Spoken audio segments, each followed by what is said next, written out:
Getting a large number of people with different opinions to agree on one extreme or another is nearly impossible. So why should the debate over minimum wage be any different? The controversy over minimum wage increase is one that would be best ended somewhere in the middle rather than at an extreme. Minimum wage will most likely keep increasing, so the best thing to do is increase it in a way that makes the equity side and efficiency side somewhat equally happy, or unhappy, however you look at it.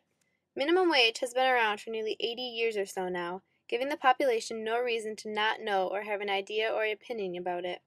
Well, we should all know what it is at least. However, a more important note to make is that we should all also now care about minimum wage. At some point in most people's lives, they will work a minimum wage job or at least have a job. Along with those jobs comes income, obviously. The amount that the minimum wage is set at affects us and all other workers and jobs more than we may think. Now, part of the debate is even about how minimum wage affects us, but we'll get to that later. Right now, after hearing that we should care, think about if you actually care. My first real job was working for my city in the summer, and the first summer I started out working at minimum wage. I hardly thought about the idea or amount of minimum wage. I was a junior in high school, it was my first true job, and the fact that I was going to be making my own money was all that mattered to me. Well, minimum wage is a big deal to a lot of people. So much, in fact, that there is a long-standing debate over its increase. There are two main sides to this debate. People earning minimum wage, politicians, writers, and even economic professor Robert E. Prash make up some of the side of the debate believing equity is more important than efficiency when it comes to increasing the minimum wage. Economists, professors, and researchers of economics, and again, of course, politicians, side with the fact that efficiency and being economically efficient is the best way to go when it comes to increasing the minimum wage. The major causes of the strong and long-lasting differences are as follows. Economists and such have a theory that increasing the minimum wage actually harms the people who want it the most, according to economic models and standards, along with other negative side effects like unemployment. On the other side, however, the belief is that an increase would all make the quality of its earners' lives better. More solidly, though, is the idea that it could promote economic growth, rapid technical change, and has the capacity to equalize bargaining power in labor markets. Jumping right into the analysis of the con increase side of things, Richard V. Burkhauser, a professor at Cornell University who focuses on how public policies affect the economic behavior of a population, and Joseph J. Sabia, a student at Cornell who writes for Front Page Magazine and the Cornell Daily Sun, argue that a raise in the minimum wage is not truly effective to anti-poverty policies, due to the fact that most workers earning minimum wage come from non-poor families, while the most of the people who are from poor families actually earn more than the federal minimum wage. Looking back at that statement, it does not completely make sense to me. If the poor families are earning more than the federal minimum wage in comparison to the non-poor families who are actually earning the minimum wage, either the roles at some point could switch and or the non-poor families would not necessarily be pushing as hard for an increase as they are.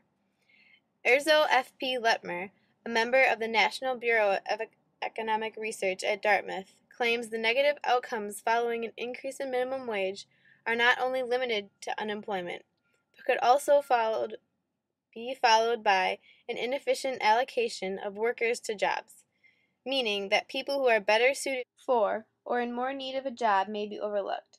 Letmer's claim is effective, but yet I, along with others on the opposing side, still have the question of solid proof and proving that those are true and as largely pressing outcomes as he says. I do believe that this could be a problem, but without solid proof and research claiming otherwise, it is hard for me to know how much of an issue it actually is, if it is at all.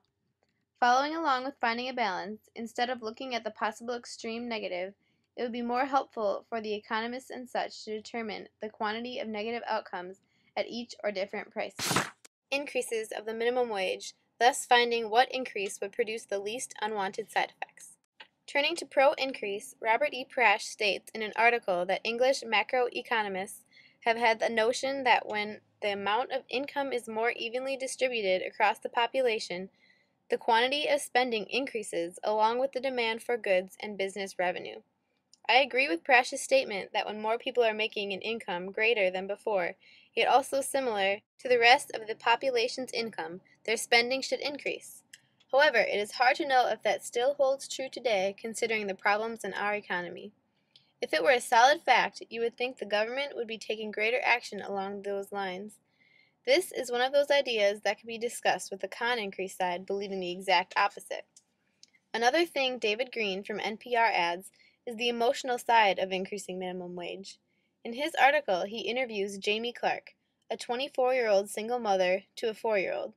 She is living with her parents and other siblings because even while working a minimum wage job most days and some nights, it is still not enough.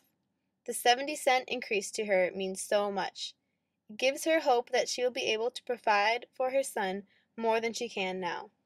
The fact that 70 cents means so much to people earning minimum wage should also mean something to those economists who believe the worst about increasing minimum wage. Yes, economic efficiency is important, but shouldn't equity and the quality of people's lives be just as important? Finding an agreement or a balance is obviously easier said than done.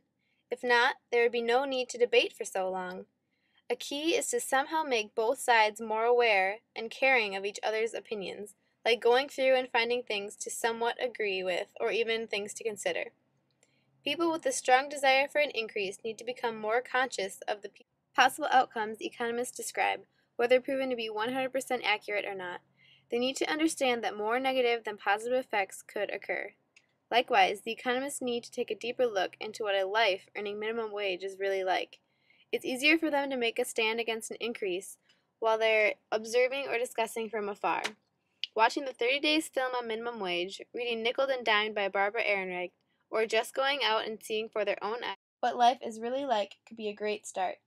Seeing, hearing, and understanding where the opposing side comes from is the first step.